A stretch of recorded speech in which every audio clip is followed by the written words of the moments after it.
Hello everyone, this is Aparajita from evidyarthi.in and चलिए continue करते हैं हमारे क्वेश्चन आंसर्स को आपके chapter number 8 human interaction the tropical and सब ट्रॉपिकल रीजन से। तो हमने कहाँ तक कर लिया था भाई, जरा सा रिकॉल करते हैं। टिक द करेक्ट आंसर्स कर रहे थे हमने, ए वाला कर लिया था, बी वाला भी कर लिया था। अब हम सी वाले से सारे के सारे कंटिन्यू करके इसे एंड कर देंगे, ठीक है। सो सी वाला करते हैं। Kolkata is located on the river. Kolkata, भाई कोलकाता का जैसे नाम लिया जाए तो वहां पे सबसे पहले नाम आता है हुगली रिवर का, ठीक है। आप कुछ इस तरीके से देख सकते हैं, हुगली रिवर तो हर जगह मशहूर है, यहाँ पे बहुत यातायात चलता है, बहुत यात्री इसे देखने के लिए आते हैं, शूटिंग्स भी होती है यहाँ पे। सो भाई भागीरथी ना ही ऑरेंज तो फल हो गया भाई, तो ऑरेंज भी नहीं होगा। भागीरथी भी एक रिवर है लेकिन वो उत्तराखंड में है, वो कोलकाता में नहीं है। तो कोलकाता कहाँ पे लोकेटेड है भाई, रिवर हुगली। डायरेक्ट आप रिवर हुगली पर कर देना, ठीक है। सो डी वाला करते हैं। Deodars and firs are a type of, deodars और फिर एक तरीके के ट्रीज होते हैं, ठीक है। और एक कॉर्निफेरस फॉरेस्ट में मिलते हैं। कॉर्निफेरस फॉरेस्ट में आपको एक चीज हमेशा याद रखनी है कि वहां पे हमेशा कुछ इस तरीके की ट्रीज, जिसको हम क्रिसमस ट्रीज भी बोलते हैं, राइट। सो इस तरीके की पाइन वाली ट्रीज जो थोड़ी सी नुकीली होंगी और वहां पे पाइन कोन्स मिलेंगे, कुछ इस तरीके के पत्ते होंगे। पूरा का पूरा जंगल इन्हीं तरीके की ट्रीज से भरा रहता है, इवन पाइन, चिर और भी ऐसे ट्रीज रहते हैं, ठीक है। सो आंसर इसका होगा कॉर्निफेरस ट्रीज। डेसिडुअस ट्रीज भी नहीं होगा, श्रब्स भी नहीं होगा। श्रब्स हम डेजर्ट में देखने को मिलता है और डेसिडुअस ट्रीज ऑब्वियसली यहाँ पे ऐसी ट्रीज नहीं होती है, यहाँ पे पत्तेदार ट्रीज होती हैं, इस तरीके की नुकीली ट्रीज नहीं होती है, ठीक है। फिर ये वाला कर लेते हैं। Bengal tiger is found in. अब भाई बंगाल टाइगर कहाँ पे मिलता है जरा देखते हैं। माउंटेन्स, नो माउंटेन्स में नहीं मिलता है। Delta area and Amazon. तो बेसिकली इसका क्या आंसर होगा, डेल्टा एरिया, ठीक है। इसका आंसर होगा डेल्टा एरिया। अमेजोन क्यों नहीं होगा, क्योंकि अमेजोन बहुत ही ज्यादा ह्यूमिडिटी वाला, पानी वाला ऐसा जगह है वहां पे। सो वहां पे आपको मंकी, स्लॉथ्स ये सब देखने मिल जाएंगे, लेकिन ये जो आपके बंगाल टाइगर्स होते हैं ये आपको डेल्टा एरिया में मिल जाएंगे, ठीक है।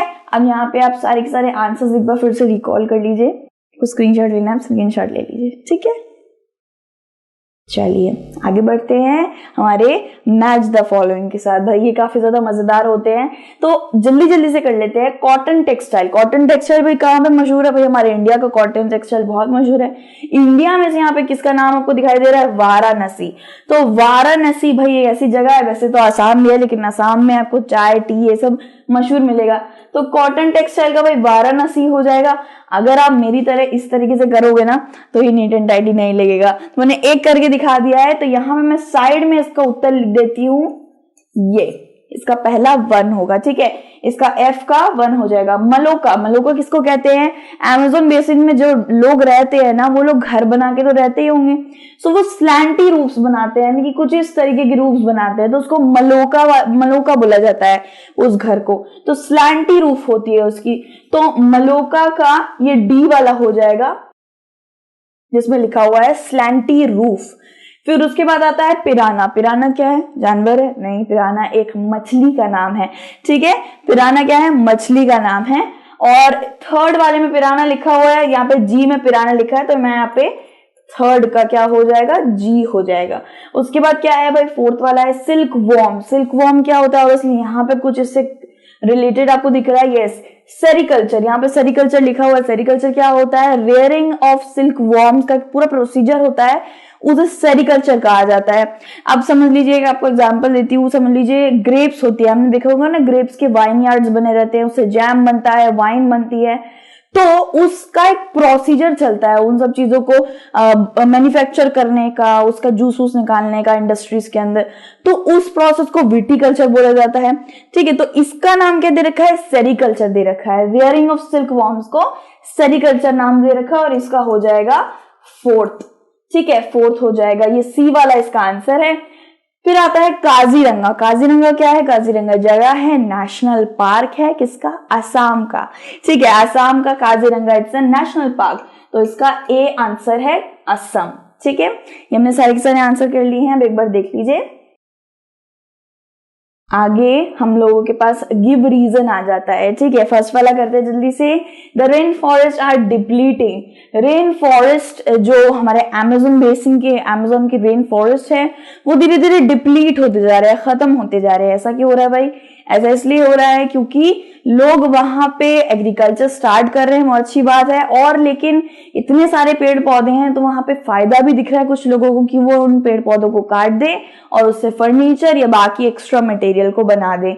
सो बेसिकली फॉरेस्ट को काफी ज्यादा क्लियर करा जा रहा है, पैच ऑफ लैंड्स को, और उस जगह को खत्म करते जा रहे हैं, उधर की खूबसूरती को खत्म करा जा रहा है, और एनिमल की लाइफ पे भी भाई बना रखी है। तो इसीलिए डिप्लीट हो रहे हैं क्योंकि वहां के धीरे धीरे सारे फॉरेस्ट को काटा जा रहा है, सारे पेड़ों को।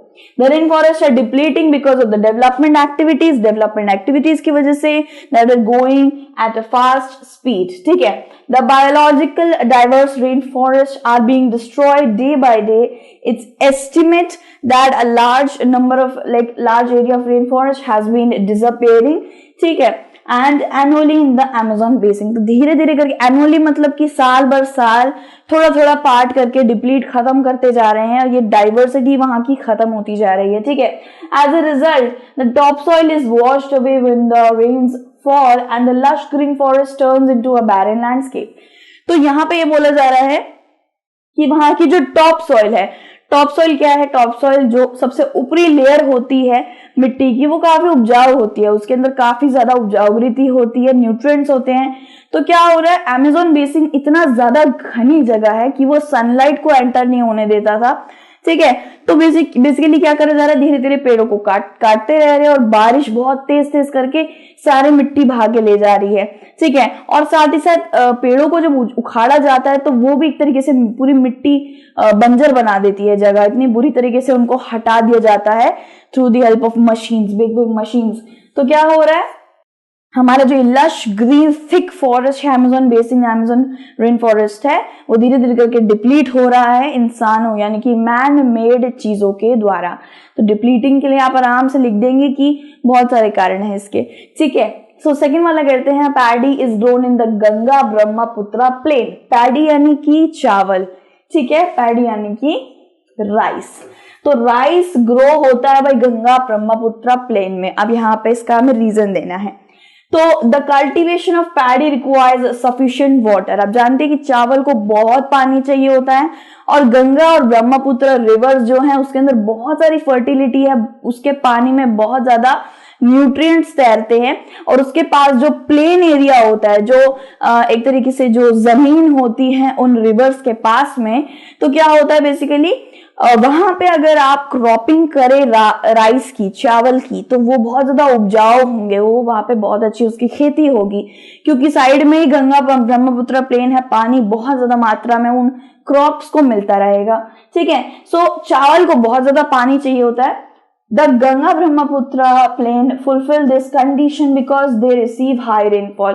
तो गंगा ब्रह्मपुत्र प्लेन में बहुत ज्यादा बारिश भी होती है, साथ ही साथ वो प्लेन बहुत ज्यादा न्यूट्रिशनल भी होते हैं, बहुत उपजाऊ होते हैं, ठीक है। तो वहां पे चावल उगाना सबसे बेस्ट ऑप्शन रहता है, ठीक है। तो ये हमारे पास 2 गिव रीजन के क्वेश्चन थे, और हमने सारे के सारे क्वेश्चंस को जल्दी से खत्म कर लिया है, और फिर से मिलेंगे विद अनदर चैप्टर और क्वेश्चन आंसर्स। आई होप आपको इससे मदद मिली होगी, एंड अपना ध्यान रखिएगा। Take care, bye bye.